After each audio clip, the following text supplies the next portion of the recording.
നമസ്കാരം. ഇന്നത്തെ ഒരു അലോട്ട്മെന്റ് ഡേ കഥയാണേ. ഇതും പറഞ്ഞിട്ട് എനിക്ക് എന്താ സംഭവിച്ചെന്ന് എനക്ക് പോലും അറിയില്ലാന്ന്. ഹോ, എന്തോ ഒന്ന് കണ്ണിൽ വീണതാ. എടാ, പിന്നെ ഒന്നും പറയണ്ട, കണ്ണിൻ്റെ കളർ തന്നെ അങ്ങ് മാറിയെന്ന്. അങ്ങനെ രാവിലെ തന്നെ അതിൻ്റെ ബാക്കിലായി. അങ്ങനെ അതും കഴിഞ്ഞ് പെട്ടെന്ന് റെഡിയായി നേരെ സ്കൂളിലേക്ക്. നമുക്ക് അലോട്ട്മെൻറ്റ് കൊടുക്കണ്ടേ. SLC എക്സാം കഴിഞ്ഞു, വെക്കേഷൻ വന്നു, അതിൻ്റെ ഇടയ്ക്ക് നമ്മുടെ റിസൾട്ട് വന്നു. പക്ഷേ ആ വെക്കേഷൻ ഇല്ലേ, അത് പോയപ്പോൾ ഓക്കെ. എൻ്റെ കൂടെ എൻ്റെ ഫ്രണ്ട് കീർത്തന ഉണ്ടായിരുന്നു. സ്കൂളിൽ വലിയ തിരക്കൊന്നും ഇല്ലാത്തതുകൊണ്ട് പെട്ടെന്ന് അലോട്ട്മെൻ്റ് ഒക്കെ കൊടുത്തിട്ട് വന്നു. അല്ലടാ, എനക്ക് വിശന്നിട്ടാണോന്നറിയില്ല, കുറച്ച് സമയം ഞാൻ സ്നാപ്പിലെ പട്ടിക്കുഞ്ഞിൻ്റെ ബാക്കിലായിരുന്നു. അങ്ങനെ നമ്മൾ കാഞ്ഞങ്ങാട് ടൗണിൽ നിന്ന് നേരെ ബസ് കയറി ചെന്നത് കുതിര അമ്പലത്തിലോട്ടേക്കാണ്.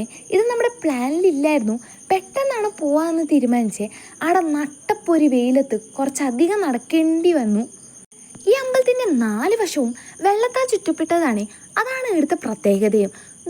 നിങ്ങളവിടെ ഒരു പാലം കാണുന്നുണ്ടാ, അതിൻ്റെ അപ്പുറത്താണ് അമ്പലം. അവിടെ വീഡിയോഗ്രാഫി ഒന്നും അലോ ചെയ്യാത്തതുകൊണ്ട് ഞാൻ വീഡിയോ ഒന്നും എടുക്കാൻ നിന്നില്ല. എനിക്ക് ഈ അമ്പലത്തിൽ വരാൻ ഏറ്റവും ഇഷ്ടം എന്താണെന്നല്ലേ, ഞാൻ ഇവിടെ മാത്രമേ തോണിയിൽ പോയിട്ടുള്ളൂ. അങ്ങനെ ഒരു തോണി യാത്രയും ബസ് യാത്രയും കഴിഞ്ഞിട്ട് വീട്ടിലെത്തി. അപ്പം ശരി.